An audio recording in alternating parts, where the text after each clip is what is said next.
So hello friends, स्क्रीनवरती तुम्हाला show होत आहे ट्रेडिंग व्ह्यू वरती आपला जो इंडिकेटर आहे तो इंडिकेटर बघा. इथे हा इंडिकेटर आहे आपला ट्रेड लॉजिक एस एच नावाचा इंडिकेटर.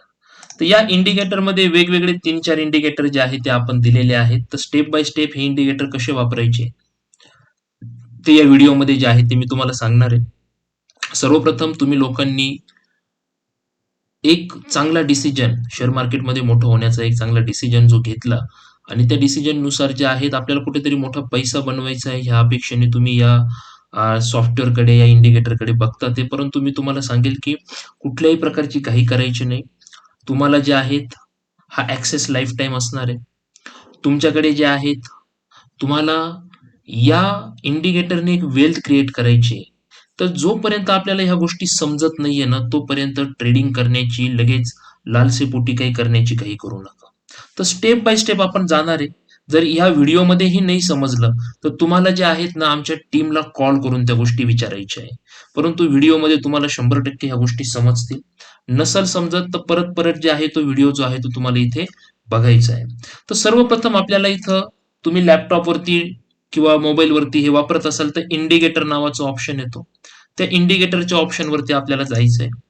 इंडिकेटरच्या ऑप्शनवरती क्लिक केलं की तिथे बघा असं इन्व्हाइट ओनली नावाचं एक पेज येतं. इन्व्हाइट ओनली नावाचं तुम्हाला एक पेज येणार आहे आणि त्या इन्व्हाइट ओनली नावाच्या ऑप्शनमध्ये तुम्हाला असं हे ट्रेड लॉजिक एस एच नावाचा जो इंडिकेटर आहे आपला, हा इंडिकेटर जो आहे तो तुम्हाला तिथे भेटणार आहे. जस मी पुन्हा एकदा सांगतो की तुमच्या याच्यामध्ये जे आहे इन्व्हाइट ओनली पासून ट्रेड लॉजिक एस एच हा एकच इंडिकेटर जो आहे तो तुमच्या याच्यामध्ये दिसणार आहेत. हे बाकीचे दिसणार नाहीत. हे बाकीचे जे आहेत हे आमचे जुनेवाले इंडिकेटर आहे. यस. तर आपल्याला एकच गोष्ट लक्षात ठेवायची आहे की हा एक इंडिकेटर फक्त ट्रेड लॉजिक एस एच नावाचा इंडिकेटर. यस. सो सर्वांना तो trade logic S H indicator दिसला की फक्त त्या इंडिकेटर वरती एकदा क्लिक करायचं. मी पुन्हा सांगतो, इंडिकेटर वरती एकदा जे आहेत एकदा इंडिकेटर वरती काय करायचं, क्लिक करायचं इथे. यस. इंडिकेटर वरती क्लिक केलं की तो इंडिकेटर इथे पाठीमागे आपल्याला लागलेला दिसतो. यस. त्याच्यानंतर ह्या विंडोला जे आहे ते क्लोज करून टाका आणि इथे बघा तुम्हाला इंडिकेटर जो आहे तो आता इथं तुम्हाला लागलेला दिसतोय. सो जसाही हा इंडिकेटर तुम्हाला इथे दिसणार तर या इंडिकेटरला तुम्हाला जर चालू बंद करायचं असेल तर त्या इंडिकेटरसाठी इथे बाजूला बघा एक आय सारखं हाईडचं ऑप्शन येतं. त्याला तुम्ही हाईड केलं तर तो हाईड मध्ये जातो, ओपन ठेवला तर ओपन राहतो. तर नेहमी लक्षात ठेवायचं की आपलं इंडिकेटर ओपन आहे की हाईड आहे ते बघून घ्यायचंय.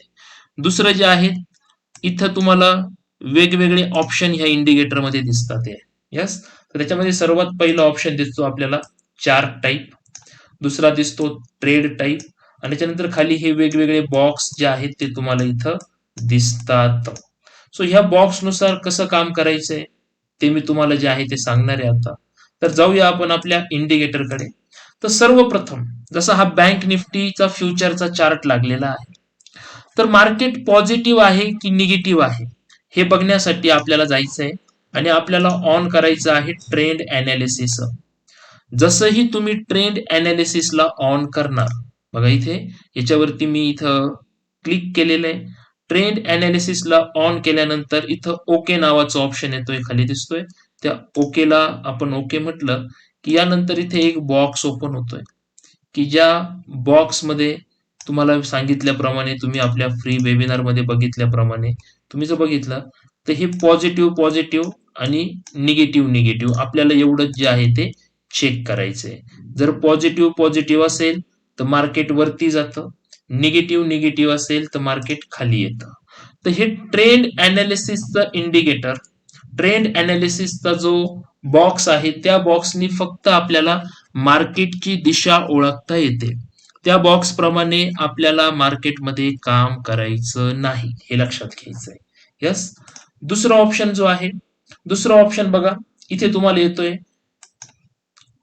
Chart type. चार्ट टाईप तर तुम्हाला कोणता चार्ट बघायचा आहे. तर जर तुम्हाला स्पॉटचा चार्ट बघायचा असेल तर स्पॉट वरती ठेवायचं. स्पॉट म्हणजे कोणते, एका इंडेक्सचे चार्ट, बँक निफ्टी इंडेक्स. तर फ्युचर पण स्पॉट मध्येच येतो आपल्याकडे. मी परत एकदा सांगतोय की त्याचा फ्युचर पण आपल्याकडे स्पॉट मध्येच येतो. तर तुम्हाला कुठलेही चार्ट बघायचे असतील तर स्पॉटला ठेवायचं आहे. तर तुम्हाला ऑप्शनचं ट्रेडिंग करायचं असेल तर ऑप्शनला क्लिक करायचं आहे. यस, तुम्हाला जर स्पॉटचे चार्ट बघायचे असतील तर स्पॉटला क्लिक करायचं. तुम्हाला ऑप्शनचे चार्ट बघायचे असतील तर ऑप्शनलाच क्लिक करायचं. जर तुम्हाला इंट्राडेचं ट्रेडिंग करायचंय तर इंट्राडे वरती चार्टला ठेवायचं आणि जर पोझिशनल ट्रेडिंग करायचं आहे तर पोझिशनल वरती चार्टला ठेवायचं. जस्ट एकदम सिंपल आहे. आपल्याला ट्रेडिंग कोणतं करायचं आहे. तर शक्यतो आपण ऑप्शन ट्रेडिंग आणि इंट्राडे या कॉम्बिनेशनने आपण चालत असतो. या ठिकाणी जर तुम्ही स्पॉटला ठेवलं तर स्पॉटमध्ये पोझिशनल आणि इंट्राडे जे आहेत, इंट्राडेवर स्पॉट ठेवायचं आहे. त्याच्यावरूनच आपण पोझिशनलचे डिसिजन जे आहे ते घेत असतो. राईट. तर चार्ट टाईप आणि ट्रेड टाईप हे आपल्याला लक्षात आलं पाहिजे की आपल्याला जे ट्रेडिंग करायचं आहे तिथं तो ठेवायचा आहे आपल्याला. राईट. कुठलंही ट्रेडिंग जिथं करायचं आहे त्यावरती तो ठेवायचा आहे. त्यानंतर पुढचे हे जे दोन बटन येणार आहे, ट्रेड लॉजिक बाय आणि ट्रेड लॉजिक सेलचं बटन येतं. तर समजा आपल्याला इंट्राडे मध्ये जर बाय करायचं आहे किंवा पोझिशनल मध्ये बाय करायचं आहे तर आपल्याला बायचं बटन दाबायचं आहे. सो बघा, मी बायचं जर बटन दाबलं इथं तर बायचं बटन दाबल्यावरती हे बायचा ट्रेड मला इथं मिळतो. यस, बायचं बटन दाबल्यावरती मला काय मिळतंय, तर मला मिळतो आहे इथं बायचा ट्रेड मिळतोय. राईट. की हा ट्रेड कशावरती आहे, तर हा ट्रेड आहे स्पॉट इंट्राडेचा ट्रेड आहे. हा कसला ट्रेड आहे, हा स्पॉट इंट्राडेचा ट्रेड आहे. जर समजा मी याला ऑप्शन केलं तर तो आता इथं वेगळंच काहीतरी दाखवेल, तो इथं दिसत नाहीये प्रॉपरली. येस, त्याचं कारण असं आहे की तो चार्ट आपण वेगळा लावलेला आहे. सो जो स्पॉटचा चार्ट आहे तर मी त्याला स्पॉट वरती ठेवणार आहे. स्पॉटचे टार्गेट स्टॉप लॉस जे आहे ते सर्व तुम्हाला मिळतात. ही जी लाईन असते इथे, यस, ही जी लाईन तुम्हाला दिसते इथे, ही ब्ल्यू लाईन जी आहे ती एंट्रीची लाईन आहे. त्यानंतर ही खाली जी लाईन दिसते ही स्टॉप लॉसची लाईन आहे. हे टार्गेट 1 आहे, 2 आहे, 3 आहे आणि 4 आहे. हे 4 टार्गेट आपल्याला इथं मिळतात. हेच जर तुम्हाला एखादा ऑप्शनचा चार्ट लावायचा आहे, आता ऑप्शनचा चार्ट, तो ऑप्शनचा चार्ट कसा लावणार तुम्ही. सो आपल्याला आपल्या वॉच लिस्ट मध्ये जायचंय. वॉच लिस्ट मध्ये तुम्ही गेले का इथं सर्वात शेवटी बघा, इथं ऑल स्टॉक असे ऑप्शन येतात. ते इथं सर्वात शेवटी ऑप्शन येतं. ऑप्शन येतं त्याच्यावरती तुम्ही टाईप करा. समजा तुम्ही टाईप केलं तिथं bank Nifty. Yes, bank Nifty type करायचं आणि कुठला चार्ट लावायचा आहे आपल्याला बँक निफ्टीचा, सो तुम्ही तो लावू शकता. ते समजा आता मला इथं बँक निफ्टीचा चार्ट लावायचा आहे 53,400चा. राईट. तर मी त्याचा कॉल लावायचा की पुट लावायचा, तो चार्ट जो आहे तो मी इथं त्याचा लावणार आहे. समजा मी इथे याच्या कॉलचा चार्ट जो आहे तो लावलेला आहे इथे. समजा एखाद्या व्यक्तीला वाटलं नाही मला 51,400 लावायचं आहे, परत वॉच लिस्ट मध्ये जा, ऑप्शन मध्ये टाईप करा बँक निफ्टी, बँक निफ्टी 51,400 असा एक चार्ट आहे. समजा एखाद्या व्यक्तीला लावायचा आहे, कोणता कॉल का पुट, त्याचा कॉलचा चार्ट. यस, कॉलचा चार्ट लावला. तो चार्ट जर इथे लावायचा असेल तर सिम्पली त्या चार्ट वरती जाऊन क्लिक करा. आता तुम्हाला इथे तो चार्ट लागलेला आहे. यस, मग तो चार्ट जर लागलेला आहे आता, तर आपल्याला त्याचे टार्गेट स्टॉप लॉस बघण्यासाठी काय करावं लागेल, तर जायचं आहे ऑप्शन मध्ये, ऑप्शनला जायचं, इंट्राडे म्हणायचं आणि ओके म्हणायचं. सो बघा इथे इंट्राडे ऑप्शन मध्ये जो आहे तो चार्ट लागलेला आहे, इथे दिसतोय प्रत्येकाला. तर इथं एंट्री आली, इथे टार्गेट 1 होतं, इथं टार्गेट 2 होतं, हे टार्गेट 3 आहे, हे टार्गेट 4 आहे आणि खाली जे आहेत ना तो त्याचा स्टॉप लॉस आहे बरं का. खाली काय आहे, त्याचा स्टॉप लॉस आहे. सर्व जे आहेत ना, सर्वच्या सर्व या ऑप्शन आणि इंट्राडे याच्यावरती लक्षात ठेवायचं. जर कोणाला सेलचे ट्रेड घ्यायचे, स्पॉट वरती सेलचे ट्रेड घ्यायचे, तर त्यांनी स्पॉट ठेवायचं, बायचं बटन बंद करायचं आणि सेलचं बटन दाबायचं. सेलचं बटन दाबायचं आणि स्पॉटचा चार्ट लावा. हे दिसतंय बघा, हे स्पॉटचे चार्ट आहे. तर आता सेलमध्ये नाहीये मार्केट सध्या, तर हे सेलचे चार्ट आहेत. तर इथं जे आहेत तुम्हाला इथं सेलचं बटन दाबायचं आहे. तर सेलचं बटन कोणतं आहे, तर हे वालं बटन आहे सेलचं. राईट. हे दोन बटन सेलचे आहेत. यस. त्याच्यानंतर पुढचं बटन येतं ट्रेंड अनालिसिस. हे एक बटन आहे. ट्रेंड अनालिसिस काय असतं, तर ट्रेंड अनालिसिस वापरण्यासाठी असं तुम्ही इथं क्लिक केलं की याच्यासोबत जे आहेत मार्केट जर पॉझिटिव्ह असेल समजा, म्हणजे आता इथं याच्या खाली इथं दोन्ही ओपन करून दाखवतो मी तुम्हाला. जर मार्केट पॉझिटिव्ह असेल तर ही जी लाईन असते ना, ह्या लाईनच्या खाली अशी कॅन्डल शोधायची आहे का जी कॅन्डल ह्या लाईनला टच नाही आहेत. राईट, ही जी कॅन्डल आहे ही कॅन्डल ह्या लाईनला टच नाही आहेत. जसंही त्या कॅन्डलचा हाय तुटतो त्याच्या लोला जे आहे ते स्टॉप लॉस लावा आणि इथं तुम्ही एंट्री करा आणि याच्यावरती जे आहे ते तुम्हाला टार्गेट घ्यायचे.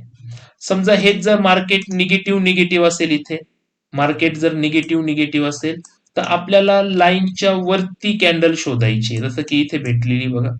त्याच लाईनच्या वरती कॅन्डल शोधायची की जी कॅन्डल याला टच नाही आहेत. त्याचा लो तुटला की हायला स्टॉप लॉस लावा आणि खाली जे आहे ते प्रॉफिट घ्या. पण संपूर्ण सिनेरिओ जो आहे याचा तो यावरती अवलंबून असणार आहे की पॉझिटिव्ह आणि निगेटिव्ह वरती हे जे आहे ते अवलंबून असणार आहेत. राईट, तर या पद्धतीने आपल्याला बघायचंय. पुढचं जे इंडिकेटर येतं त्याला म्हणतात मोमेंटम ट्रेडिंगचं इंडिकेटर. हे शेवटचं इंडिकेटर इथे दिसतं, मोमेंटम ट्रेडिंगचं इंडिकेटर आहे. तर याला मोमेंटम ट्रेडिंगच्या इंडिकेटरला क्लिक केलं का ते इंडिकेटर हे अशा पद्धतीने लागतं. तर इथे हे फक्त एरोज असतात. जर मार्केट निगेटिव्ह असेल तर सेल करायचं आहे, मार्केट जर पॉझिटिव्ह असेल तर बाय करायचं आहे. तर या पद्धतीने हे फक्त एरो वरती चालणारे इंडिकेटर आहे. त्या एरो मध्ये इथे बघा, बायचा ट्रेड आला तर बाय करा, सेलचा ट्रेड आला तर सेल करा. एकदम सोपं आहे हे. राईट, इथे बघा सेलचा ट्रेड, बायचा ट्रेड आणि त्याचे जे टार्गेट स्टॉप लॉस जे असतात ते इथं दिलेले असतात. यस, इथं जे आहेत ते त्याचे टार्गेट स्टॉप लॉस जे आहेत ते दिलेले असतात. सो तुम्ही हे पण टार्गेट स्टॉप लॉस जे आहे ते वापरू शकताय. विशेषतः मोठ्या मोठ्या पोझिशनल ट्रेडिंग साठी जे आहेत हे इंडिकेटर वापरल्या जातं. राईट, पोझिशनल ट्रेडिंग साठी हे इंडिकेटर जे आहे ते वापरल्या जातं. तर आपल्यासाठी ह्या सेटिंग शिकणं महत्वाचं आहे मित्रांनो. तर तुम्हाला हे फक्त वापरायचं कसं ते मी इथं सांगितलेलं आहे. तुम्ही या पद्धतीने जे आहात ते त्याला वापरू शकता ते इथे. बाकी तुम्हाला नवीन चार्ट लावायचे असतील तर तुम्हाला इथे हे प्लसचं जे चिन्ह येतं, या प्लसच्या चिन्हावर जाऊन या वॉच लिस्ट मध्ये जाऊन तुम्हाला हवे ते चार्ट तुम्ही लावू शकता. जसं आता मी इथे टाकतो रिलायन्स. राईट, मी जर इथं रिलायन्स टाकलं तर रिलायन्स इंडस्ट्रीजचा चार्ट आहे, मी त्याला इथं ऍड केलं तर तो इथं ऍड होऊन येतो तो चार्ट लगेच. जस्ट यस, सो मी इथं ऑल मध्ये जाणार रिलायन्स. ओके, रिलायन्सचा जो चार्ट आहे त्याला मी इथं बघितलं तर तो चार्ट इथं ऍड झालेला आहे. सो कोणाला वाटलं मला फॉरेक्सचे चार्ट लावायचे तर तुम्ही इथे टाकू शकताय XAUUSD. गोल्डचा चार्ट आहे. सो गोल्डचा चार्ट जो आहे तो तुम्हाला इथे ऍड झालेला दिसतोय. बिटकॉइनचा चार्ट लावायचा असेल तर बिटकॉइनचा चार्ट पण तुम्ही इथं लावू शकता. ते यस, बिटकॉइनचा जो चार्ट आहे तो चार्ट तुम्ही इथं लावला का तो चार्ट पण इथं दिसतोय. तुम्हाला वाटेल ते चार्ट, हवे ते चार्ट जे आहे ते तुम्ही इथं लावू शकता. ते ऑप्शन चार्ट लावायच्या वेळेस तो आधी वॉच लिस्ट मध्ये ऍड करून घ्यायचा आणि नंतर त्या चार्ट वरती क्लिक करून त्याला इकडे लावायचं. म्हणजे जसं की हा बँक निफ्टी आपण बघा आधी ऍड केला आणि नंतर तो बँक निफ्टीचा चार्ट जो आहे तो आपण इथं लावलेला आहे. तर बँक ऑप्शनचा चार्ट जर असेल तर इंडिकेटर जो आहे तो ऑप्शन वरच चालवायचा. इथे ऑप्शनच नाव पाहिजे आणि इथं इंट्राडेच पाहिजे. राईट, पोझिशनल ट्रेडिंगचे नियम वेगळे आहेत. तर तुम्हाला जे आहेत मी आपल्या ट्रेनिंग मध्ये या सर्व गोष्टी जे आहेत त्या शिकून देणार आहेत. बाकी टाइम फ्रेम वगैरे तुम्हाला लावायच्या असल्या तर इथं बाजूला बघा टाइम फ्रेमचा ऑप्शन येतो. तुम्हाला हव्या त्या टाइम फ्रेम तुम्ही लावू शकता. ते बाकी कुठल्या टाइम फ्रेम प्रमाणे कसं काम करायचं हे मी शिकवणार आहे. कॅन्डल स्टिकवरच आपलं सॉफ्टवेअर चालवायचं आहे, इतर कॅन्डल वरती लावायचा नाही आहे. इंडिकेटर मध्ये इनवाईट ओनली मध्ये जाऊन जे आहे ते तुम्हाला फक्त हा इंडिकेटर जो आहे तो लावायचा आहे. यस, चलो. सो काहीही अडचण असेल तर तुम्हाला जे आहेत आमच्या टीम सोबत कॉन्टॅक्ट करा. आमची टीम जी आहे ती तुम्हाला व्यवस्थित पद्धतीने ज्या आहेत ते ह्या सर्व गोष्टी ज्या आहेत त्या समजून सांगेल की आपण कशा पद्धतीने या इंडिकेटर नुसार जे आहे त्याच्या सेटिंग आणि त्याच्यानुसार काम करायचंय. तर सर्व सेटिंग एकदाच नाही समजणार, बाकी अजून काही सेटिंग इथे पुढे स्टाईल मध्ये जाऊन. तर तुम्हाला ह्या लाईन्स हव्या असतील तर इथं लाईन्सचं बटन दाबलं तर लाईन्स येणार. जर लाईन्सचं बटन तुम्ही कॅन्सल केलं तर लाईन नाही येणार. टेबल हवे असतील तर टेबल जे आहे ते ऑनच ठेवायचे. नेहमी लक्षात ठेवायचं की इथं स्टाईलमध्ये जे आहेत लाईन्स, टेबल ह्या गोष्टी ऑन असल्या पाहिजे. बाकी कोणाकडून जर काही सेटिंग जर चुकल्या तर तिथं खाली जायचं आणि रिसेट सेटिंग म्हणायचं. रिसेट सेटिंग म्हणायचं आणि त्याला ओके करून द्यायचं फक्त. रिसेट ऑल सेटिंग म्हटलं की तुम्हाला ते ओके होऊन जाईल आणि एकदा का ते ओके झालं की परत पूर्ववत आपल्याला ते वापरायला जे ते तिथं मिळतंय. सो इंडिकेटर लावायचं कसं, इंडिकेटर कुठले इंडिकेटर कसे काम लावायचं कसं इंडिकेटर हे तर मी सांगितलंय, परंतु कुठले इंडिकेटर कसं काम करतात तर हे तुम्हाला मी ट्रेनिंग मध्ये शिकवणार. त्यानंतर जे टेबल असतात, आता इथं बघा हा ट्रेंड अनालिसिसचा टेबल दिसतोय तुम्हाला इकडे, राईट, हा टेबल. याची साईज तुम्ही छोटी मोठी करू शकताय. इथं टायनी केलं तर अजून छोटी साईज होते. स्मॉल म्हणजे ही साईज असते. यस. नॉर्मल केलं तर साईज त्याची थोडीशी अजून मोठी होते. यस. तुम्ही जर त्याला लार्ज म्हटलं तर लार्ज मध्ये अजूनच मोठी साईज येते त्याची. ओके. सो शक्यतो स्मॉल साईज वरती ठेवायचं म्हणजे ते वापरायला योग्य असतं. सो या पद्धतीने. ओके. सो बाकी तुम्हाला सर्व गोष्टी मी ट्रेडिंग मध्ये शिकवणार आहे. तर आता फक्त इंडिकेटर लावायचं कसं, वॉच लिस्ट कशी ऍड करायची आणि वेगवेगळे चार्ट कसे बघायचे, ऑप्शनचे, फ्युचरचे चार्ट बघायचे कसे, हे फक्त या व्हिडिओमधून तुम्ही शिका. आणि काही जर प्रॉब्लेम असतील, काही समस्या असतील तर तुम्हाला जे आहेत ते तुम्हाला आमच्या टीम सोबत कॉन्टॅक्ट करायचं आहे. ज्या नंबरवरती तुम्ही टीमशी कॉन्टॅक्ट करताय तुम्हाला मेसेजमध्ये एक नंबर आलेला असेल. तो नंबर जो आहे तो सेव्ह करून ठेवा. म्हणजे तुम्हाला आपलं जे ट्रेनिंग होणार आहे त्या ट्रेनिंगच्या लिंक वगैरे तुम्हाला येऊन जातील आणि त्या ट्रेनिंगमध्ये मार्केटमध्ये ऍक्च्युली कसं काम करायचं ह्या सर्व गोष्टी ज्या आहेत त्या मी शिकवणार आहे. सगळ्या सेटिंग ज्या आहेत त्या कशा वापरायच्या त्या फक्त एकदा तुम्ही इथं शिकून घ्यायचं आहे. So friends, thank you. भेटू आपण आपल्या लाईव्ह ट्रेनिंगमध्ये शनिवारी किंवा रविवारी. थँक्यू.